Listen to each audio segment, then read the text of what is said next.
Hello students, आज हम लोग देखेंगे 5A का दूसरा का तीसरा और चौथा प्रश्न। ये करनी वाला प्रश्न देखेंगे और ये ए स्क्वायर ए क्यू। ठीक है, इन प्रश्नों को आज हम लोग ध्यान से समझेंगे कि कैसे सवाल होंगे। ठीक, चलिए शुरू करते हैं इन प्रश्नों को। तो ये रहा क्वेश्चन, देखिए इसको कैसे करते हैं। बहुत ही आसान, मैंने पिछली बार बताया था पिछली वीडियो में कि ये हो गया A1, ये पूरा A2, A3, A4 है। ठीक, तो हमको D1 निकालना होता है। D1, D2, D3 निकालेंगे तो D1 का फार्मूला होता है A2 माइनस A1। ठीक, तो इसी फार्मूले पे हम लोग रखेंगे। तो A2 का मान कितना है, देखिए ये पूरा A2 है आपका, कॉमा लगा है ना, कॉमा के इधर ये A1 कॉमा ये A2 फिर A3। तो A2 की जगह पे ये वाला पूरा मान रख दीजिए, तो हो जाएगा ये 3 प्लस करनी में 2, फिर उसके बाद क्या है माइनस A1 का मान कितना है 3 रख दीजिए। फिर इसके बाद 3 से 3 घट के कट जाएगा, या 0 समझ लीजिए, जो भी आप समझिए।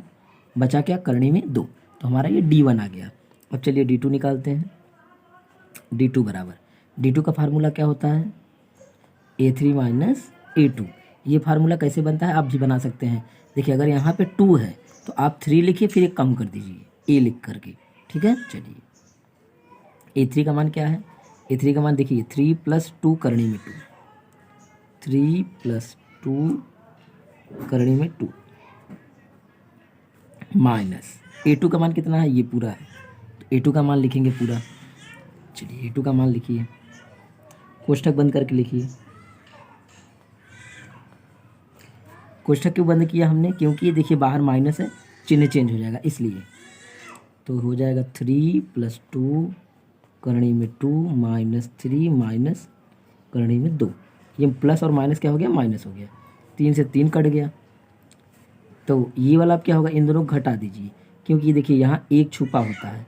इस एक को इसमें से घटाएंगे 2 में से, तो कितना आ जाएगा, आ जाएगा करनी में 2, क्योंकि एक लिखते ही नहीं है। ये आ गया D2 आपका।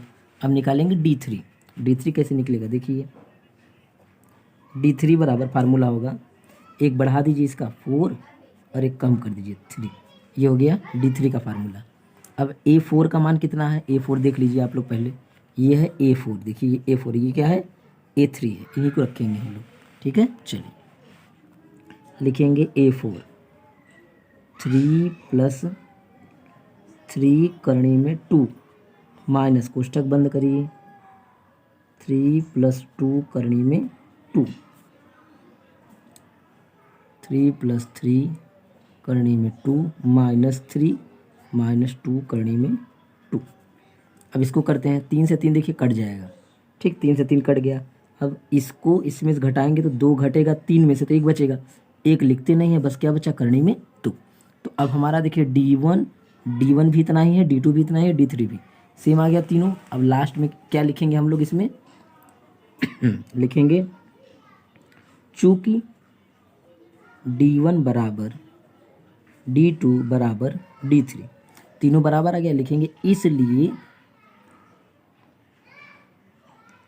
इसलिए यह समांतर श्रेणी में है। ठीक, समांतर श्रेणी में है यह। अब इसके बाद क्या करेंगे, जब समांतर श्रेणी में रहेगा तो आपको क्या लिखना होगा, सारवंतर बोला है, क्वेश्चन पढ़ लीजिएगा। ठीक है, तो लिखेंगे सारवंतर। सारवंतर का मतलब होता है डी यही है, देखिए इसी को सारवंतर बोलते हैं। जो ये करनी में 2 हम लोग निकाले हैं, ये वाला सारवंतर इसी को बोलते हैं, तो यही लिख देंगे हम लोग सारवंतर में। ठीक है, लिखेंगे करनी में 2, ये हो गया सारवंतर। अब आपको क्या करना है, 3 पद इसका आगे भी बढ़ाना है। कौन से 3 पद बढ़ेंगे, देखिए यहाँ पे ये A1 है, ये A2 है, ये A3 है, ये A4 है। अगर ये समांतर श्रेणी में है तो 3 पद आगे भी बढ़ाइए, 3 पद बढ़ाइए। चलिए, तो यानी कि हमको A4 तक पता है, A5 A6 A7 निकालना है। ठीक है, चलिए लिखेंगे A5 बराबर क्या करेंगे, जो A4 है हमारा उसको लिखिए पहले। A4 है हमारा ये, ठीक, ये है A4 में 1 जोड़ दीजिए करनी में 2, जो आपका सारवंतर है, ये बन गया। इसको जोड़ लेंगे तो कितना आ जाएगा, 3 प्लस 4 करने में 2, इसका 1 और इसका 3 जुड़ जाएगा, 4 हो जाएगा। ठीक, फिर A6 के लिए पहले इसको लिखिए 5 वाला,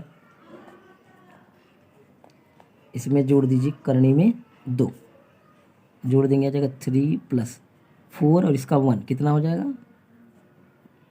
5 करने में 2।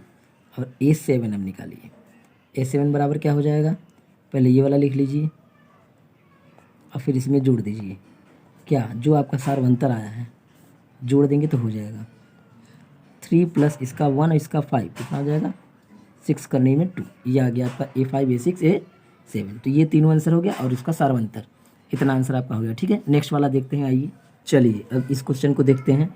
इसमें भी हमको क्या करना पड़ेगा, सबसे पहले D1 निकालेंगे। D1 का फार्मूला है A2 माइनस A1।